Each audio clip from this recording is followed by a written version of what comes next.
Hello everyone, today I'm here to review for you Aurum, which is a small trick-taking game for 3 to 4 players from Pandasaurus Games. I'm going to go over roughly how the game plays. There are some differences depending on the 3 or 4 players, and I'll touch on that briefly, and then I'll give you my pros and cons about the game to let you know if it's for you. And just know the game was provided to me for the review.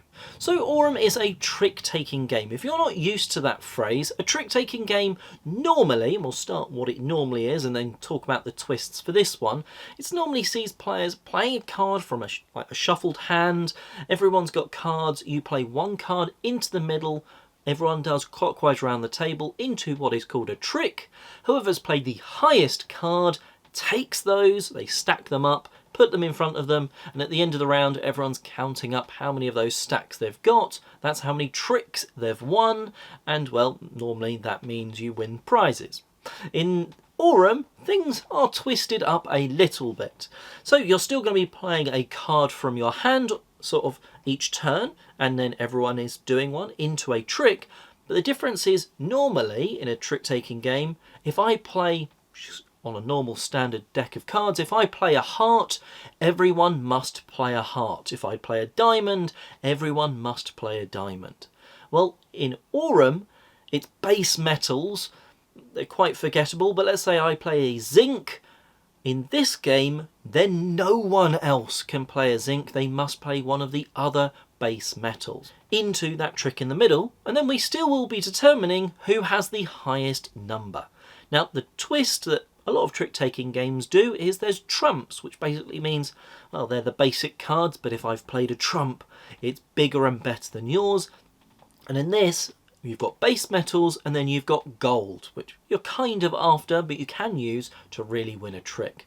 Now, more than one player can play gold into a trick, and then it's still whoever then has the highest gold card.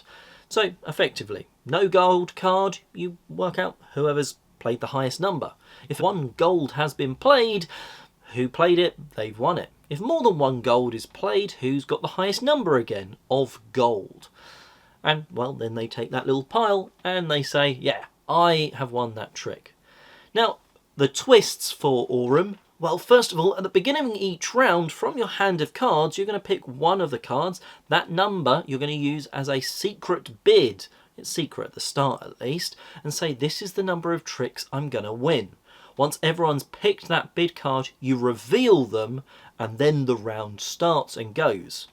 So you look at your hand and go, well, I've got a lot of low numbers, probably not going to win too many, but if I've got a load of high numbers, well, I think I've got a good chance of winning a number of tricks. And remember, you can use the gold that you pick up along the way and stuff to maybe influence how many you're winning. We'll come on to why you're doing that bidding. It's to do with the scoring, but let's touch on the other twist, is that losing in this isn't always bad, because if you played the lowest number into a trick, well, you take, if there's one available in the market, a gold card equal to that value. So that's giving you another card to be able to maybe play into a future on a future turn, or at the end of each round, those gold cards slightly convert into points as well. So over the course of a round, people will have played cards into a different number of tricks. Some people will have won, some people will have lost, and you keep going until one person gets to a stage where they're like, oh, I can't actually play any of the cards from my hand that aren't gold, and I don't want to play any of my gold cards, so the round is over. At that point, you then work out how much points you have and compare amongst everyone else. So you look at how many tricks you bidded that you were going to win, and you compare that to how many you actually won. Now, you might have been way off, you might have been way under, way over, but if you bid too high, say you had bid 5 and you only got 4, you get no points. If you'd bid 5 but got 6 or above, you'd get that number of points. So I bid 5 but said I won 6, I get 6 points. But if you're bang on, you get double the amount. So if I'd said I was going to win 5 and I did, I get 10 points. You're also then going to convert your gold cards based on how many stars they've got into points. And they sort of nicely convert over, and then you work out how many points you've got. Whoever has the most points wins the round and takes one of the gold little tokens, and well, then the points are removed. They've got that token they've won, and then you're going to deal up and go for another round. If one player or team gets 2 of those gold tokens, they win. Otherwise, you're going to do the full 3 rounds and then see who's got the most. So that's roughly how you play this, what I would describe as sort of an intermediate-ish trick-taking game. And there's been a number of them come out recently, and I've not always been enamoured with them. But I'm going to try and give you some pros and cons, and there's some great bits about this one, and there's some parts that I'm not too sure on. My first thing is the rulebook and the distinction between the 3 and 4 player counts. First of all, the rulebook makes it feel like they're going to be completely separate, because they write 4-player rules and then the same rule set is almost regurgitated and repeated and splattered down, but with some minor tweaks for the 3 players. First of all, I would like to have been able to play at 4 players officially without a team variant. It feels a little odd that, you know, you're playing all for yourself at 3, and then at 4 you can't just do the same. You have to team up with the person opposite you around the table. It feels like you can just play the 3-player mode with an extra player, and then you could do the teams variant if you want. And then the way the rulebook's written, it feels like when you read it, you're like, oh god, it's telling me like setup for 3 players. Like, is it going to be completely different rule set now? No, it's pretty much identical if you read the words, and then there's a few little like caveats that are different, like you're not in a team, you don't have the thing where, right, who's bid the most in your team. It just seems odd the way they've done the rules. Like, I would have liked to have seen it just be like you're playing with 3 or 4 players, it's the normal rules, but there's this team variant if you want to do it. It seems an odd choice for me, but hey ho, I think that's why I prefer it at 3. But onto some of the parts that I really did like about this one, and the bit that really grabs me is the bidding. I really like that, and there's some games that have sort of done stuff like it before, where it means all of a sudden I don't want to win tricks. There's a fantastic other trick-taking game, Fox in the Forest, where you don't want to win games, and this bidding system really reminds me of that. It's like my favourite part of that game, and it's my favourite part of this one, where it's like, I've said I want to win 4 tricks. I've got 4, so that's 8 points, it's doubled. If I win another trick, I go back down to 5 points. So I kind of really don't want to win any more tricks. And then there's the other part of, if I lose a trick with a high number, I'm going to get a high gold card from the middle. That's a really nice thing. I then have that in my sort of my back pocket to deploy into a trick later on to definitely win it if I want. Or that's going to convert to a number of points at the end of the round. And it's that bidding system and that sort of choice of losing is good for me. I think that's really interesting in a trick-taking game, and yeah, that's the coolest aspect of this game, that when you play it, and I think you should maybe give this one a go just for this bidding idea, and the concept of winning a trick is not always good for you. Now, in a co-op one like The Crew, it makes sense, you want someone else to win it. But in a competitive trick-taking game, it's very rare that you want someone else to win a trick, if that makes sense. But in this game, it does that, because at times, I can't win any more tricks or I'll be gaining less points. So there's a lovely little sort of choice thing that develops there.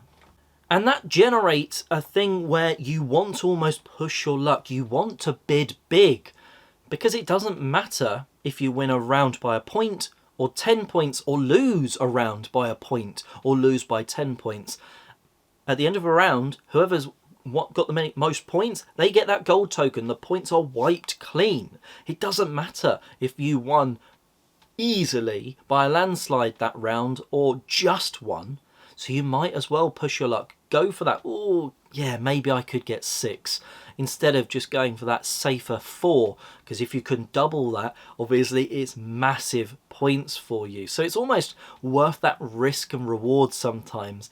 And I kind of like that round structure, that it also means you don't have to have a pen and pencil to note down, oh yeah, I got this many points this round, I'll add on to my score next round. No, those points don't matter. It's, you know, after who's won or lost that round, who's won that round, they've got that gold token.